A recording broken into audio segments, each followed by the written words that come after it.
دو خبریں سامنے ہیں۔ ایک خبر تو یہ کہ پچھلے 2-4 سالوں میں ایک سال ایسا گزرا ہے جس میں کراچی کے صرف ایک ڈسٹرکٹ میں، صرف ایک ضلع میں، اور مجھ سے اس پر میڈیا والوں نے انٹرویو لیا، ایک ڈسٹرکٹ میں ایک سال میں 14,000 طلاقوں کا اور خلا کا کیسز اور مقدمات عدالتوں کے اندر آئے ہیں۔ اسی طریقے سے ایک خبر آئی ہے کہ پاکستان میں گزشتہ سال 1 کروڑ خلا کے کیسز عدالتوں کے اندر پہنچے ہیں۔ سوال یہ پیدا ہوتا ہے کہ اسلام فیملی سسٹم کا لمبردار دین ہے، اور ہمارے ہاں الحمدللہ ثم الحمدللہ مشرقی روایات میں، اس مہذب معاشرے میں، اور ہمارے اس مسلمانوں کے اس سوسائٹی اور معاشرے کے اندر جہاں اور الحمدللہ مایوسی سے بچتے ہوئے کئی خصوصیات، ایک یہ ہے کہ فیملی سسٹم محفوظ ہے۔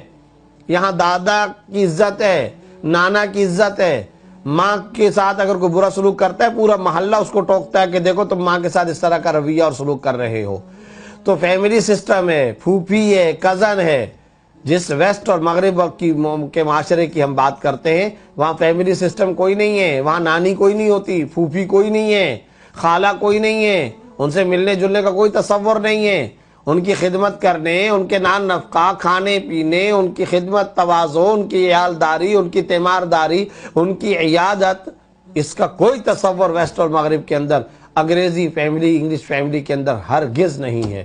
تو یہ اسلامی معاشرہ، ہماری روایات، ہماری اقدار ہے، لیکن ان تمام اقدار کے باوجود اتنی بڑی تعداد کے اندر خلا کے کیسز کورٹس کے اندر پہنچ رہے ہیں، عدالتوں میں پہنچ رہے ہیں۔ اس کا بنیادی سبب کیا ہے؟ تو یاد رکھیے، اس کا سب سے بڑا بنیادی سبب 2 چیزیں۔ نمبر 1 دین سے دوری، نمبر 2 صبر اور برداشت کا نہ ہونا۔ ٹالرنس نہیں ہے، صبر نہیں ہے، ذرہ برابر برداشت نہیں ہے۔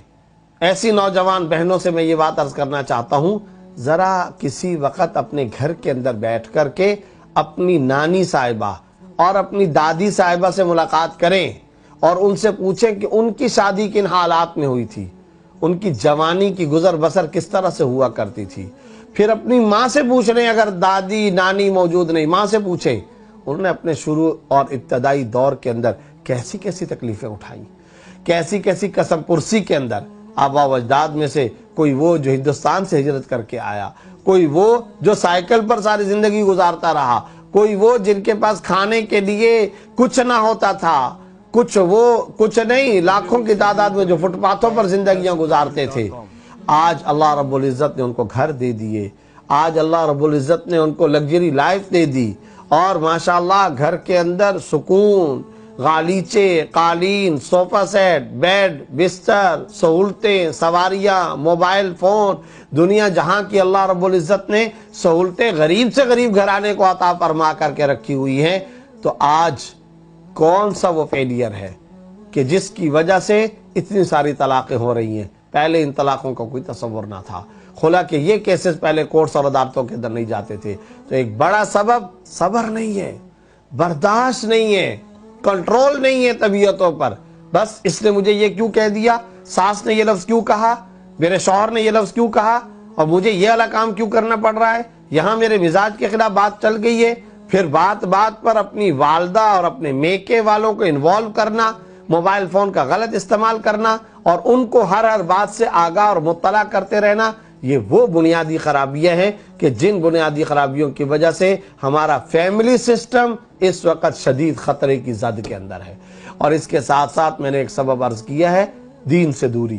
دین سے دوری کا معاملہ کیا ہے؟ شرعی تعلیمات جو گھر کے چلانے کے حوالے سے ہیں، ہم نے ان تعلیمات کو سامنے نہیں رکھا۔ کمبائنڈ فیملی کے احکامات الگ ہیں، اور اگر آپ کی الگ مستقل فیملی، اس کے احکامات الگ ہیں۔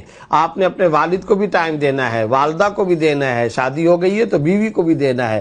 ایسا مخصوص متوازن منظم چیک اینڈ بیلنس کا معتدل سسٹم اور نظام آپ کو چلانا ہوگا، نہ والدین کی حق تلفی ہو، نہ بیوی اور بچوں کی حق تلفی ہو۔ تو اس چیز کو بطور دینی سائنس کے سمجھنے کی ضرورت ہے۔ یہ پوری ایک دینی سائنس ہے، اس لیے اس کا ایک پورا کورس ہونا چاہیے، تربیت اولاد کا، بیوی بچوں کے حقوق کا، والدین کے حقوق کا۔ اس کے حقوق اس کے فرائض ہیں، حقوق اور فرائض کا رشتہ کیا ہے، تو یہ سب سمجھنے کی ضرورت ہے۔ ایک دین سے دوری اور دوسرا صبر اور ٹالرنس اور برداشت کا نہ ہونا، ان دو خرابیوں کو ختم کرنے کی ضرورت ہے۔ دین داری، روحانیت، قرب خداوندی حاصل کرنے کی ضرورت ہے۔ طبیعتوں میں صبر، طبیعتوں میں کنٹرول اور برداشت کرنے کی ضرورت ہے۔ اللہ ہم سب کو عمل کی توفیق عطا